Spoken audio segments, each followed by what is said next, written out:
Hey guys, Bartel's Bookshelf here with my August 2022 wrap-up and my GARBAUGUST wrap-up in general. I had a pretty good reading month this month. GARBAUGUST, I guess, was the kind of motivation that I needed to really get myself reading. I read 6 books this month, 5 of which were for GARBAUGUST, and I'm also adding 2 other books that I finished on like September 2nd, just because I don't want to wait a whole month to talk about them.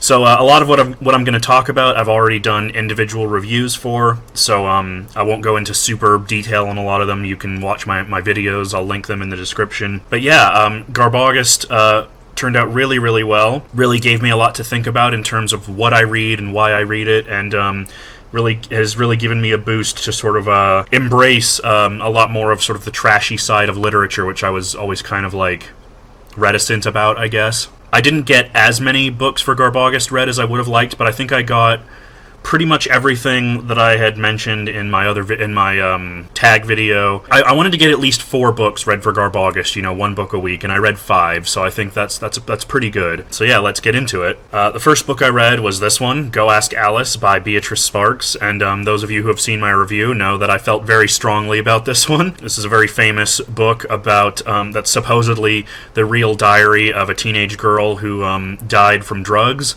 And I thought this was terrible.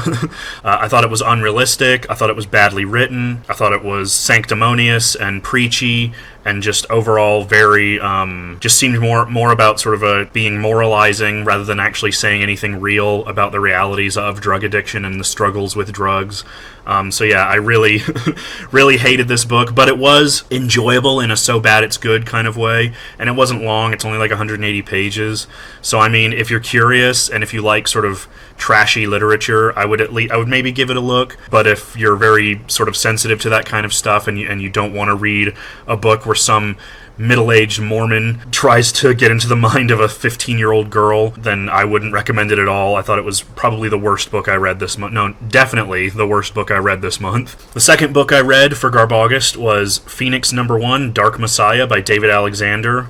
And as I said in my review, this was definitely very trashy, but unlike Go Ask Alice, it was a load of fun. It wasn't good by any means, but it was just wildly entertaining about a post-apocalypse, a nuclear apocalypse that's orchestrated by this sort of Christian fascist guy, and this mega badass named Magnus Trench who has to stop it. And this is just like an 80s action movie in like novel form.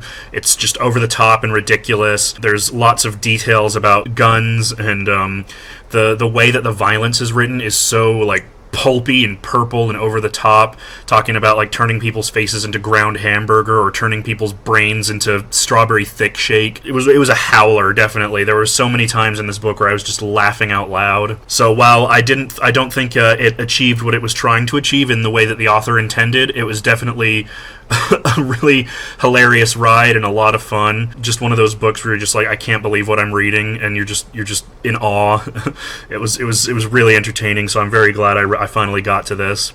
The next book I read was this one, Wicked Pleasure by Nina Bangs. This is a paranormal romance novel that's part of a trilogy that takes place in this Castle of Dark Dreams, which is like an adult theme park where people can come and like roleplay their darkest fantasies and that kind of thing. I honestly thought this was kind of disappointing. It was way too complex. There were like loads of characters and intersecting storylines, and the author didn't really seem that interested in properly exploring a lot of them. A lot of it just felt underdeveloped, and while the romance and the sex scenes were decent, I just didn't find a lot of it that compelling. I would have liked to have seen more of the actual theme park, of like how it worked and how it ran. I would have liked a little bit more exploration into the main character's curse, his compulsion to have sex with women, and kind of what that entailed. It was overall just kind of generic. It wasn't terrible, but I didn't really love it either, and I admit, like towards the end it became a little bit of a slog to get through, and there were a lot of plot developments that I thought were pretty patently ridiculous, like demonic bubbles and things like that are ostensibly supposed to be threatening, but just came off really goofy. But, it was alright, I guess, if you're into that kind of thing. I've definitely read way worse, but it just didn't really leave me with much of an impression.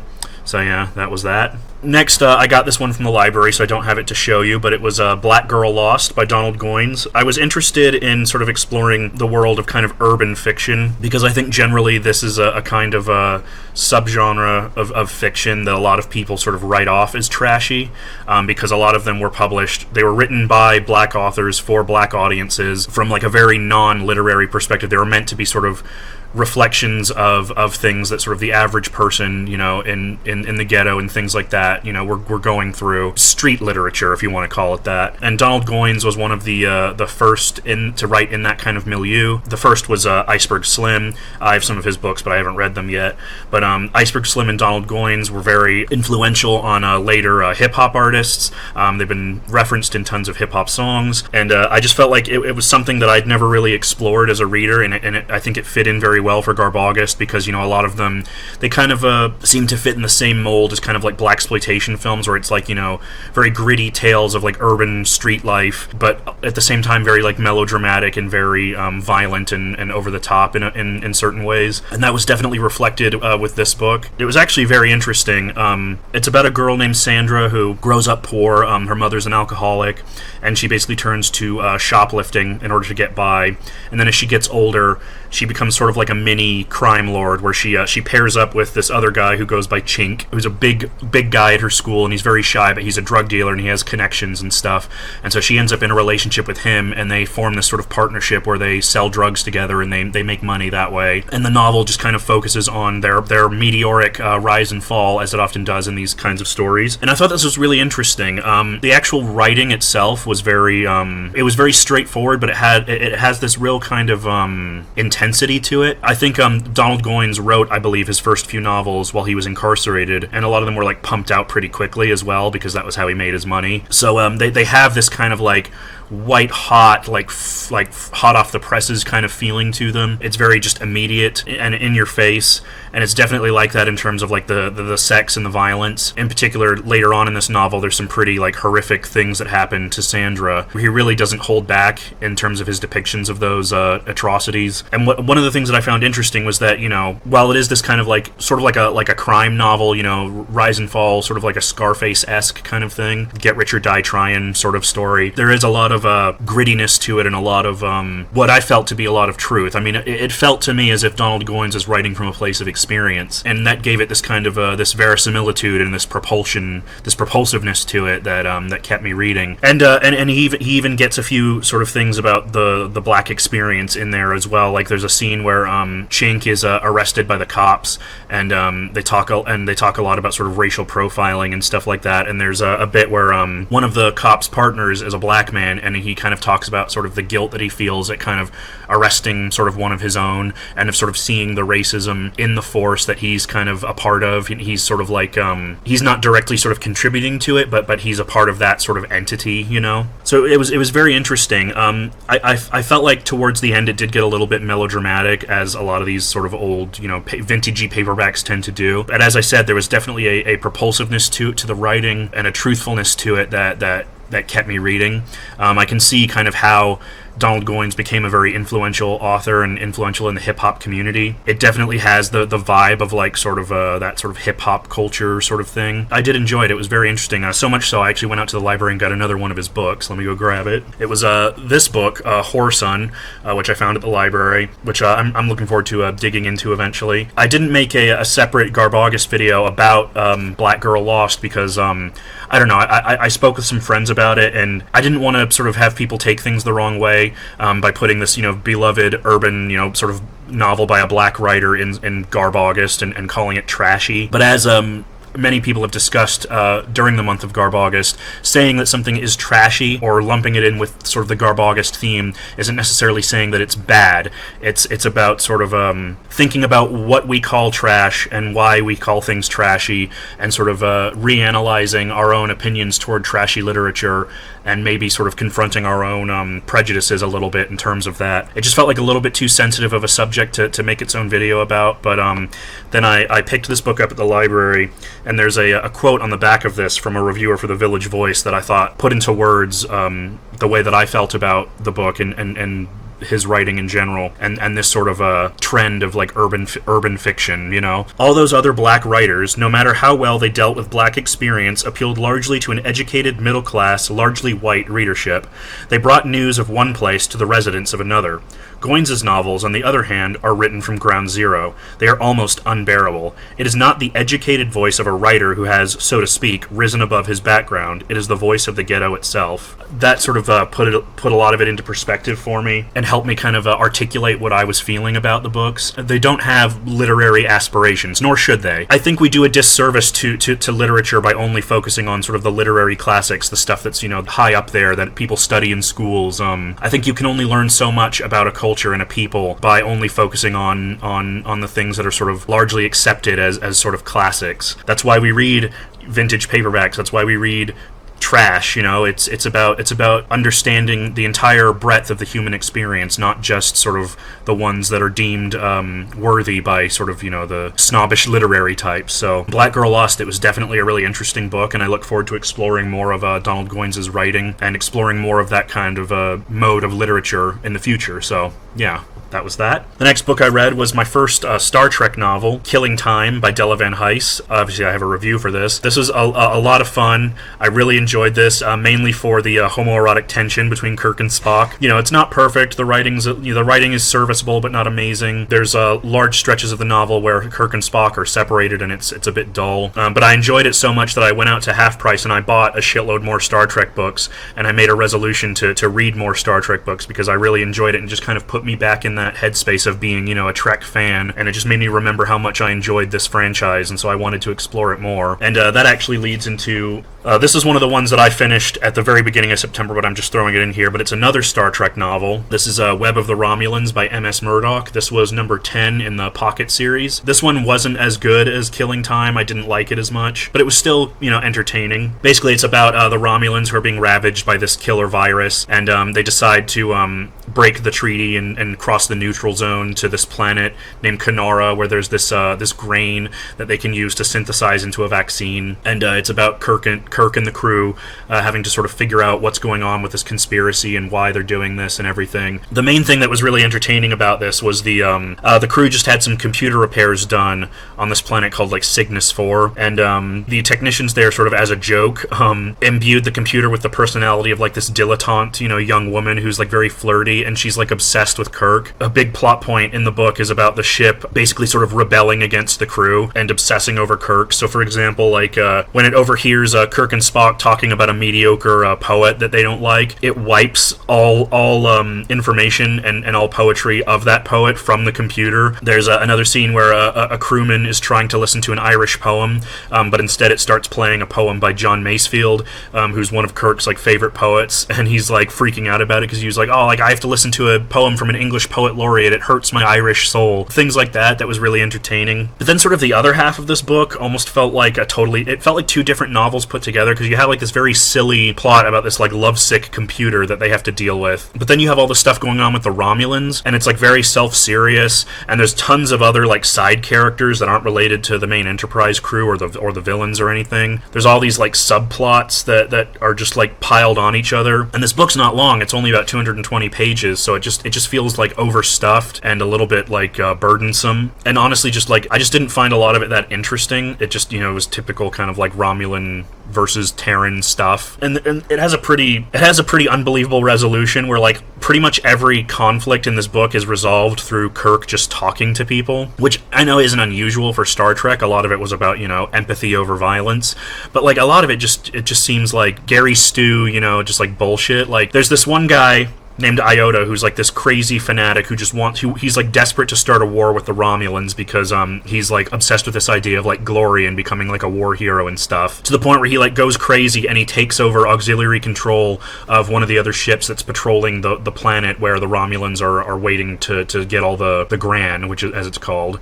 for the vaccine. And he's basically like he's super paranoid. He's like people try to convince him like, hey, like we're working out a treaty with the Romulans, you know, there's like they're not attacking, we're not going to go to war. and the guy is just like so paranoid and like convinced that that the captain is lying and everything, totally like unhinged. And Kirk basically ends up resolving this by putting a communicator in the room with Kirk and the Romulan ambassador as they're like discussing their plan for this treaty. And Iota overhears that, and he's just like, "Oh, okay, so I guess it's true, they're not lying." And then he just gives himself up. That was just like so unbelievable to me. And the whole book is like that. Like every conflict in the book is resolved by just talking to somebody, no matter how like pushy or like set in their ways or stubborn they are. And also there's like several moments where like everybody in the book is just like, "Oh, Kirk, he's so amazing, he's so incredible, he's blah blah blah blah, he's a great man." And like, yeah, I get it, like it's Kirk, you know, he is a fucking badass, but it's like after a certain point it just seemed so just like, as I said, like Gary Stewish, you know, just like constantly just sucking Kirk off, you know, not really like giving anybody else on the Enterprise like any credit.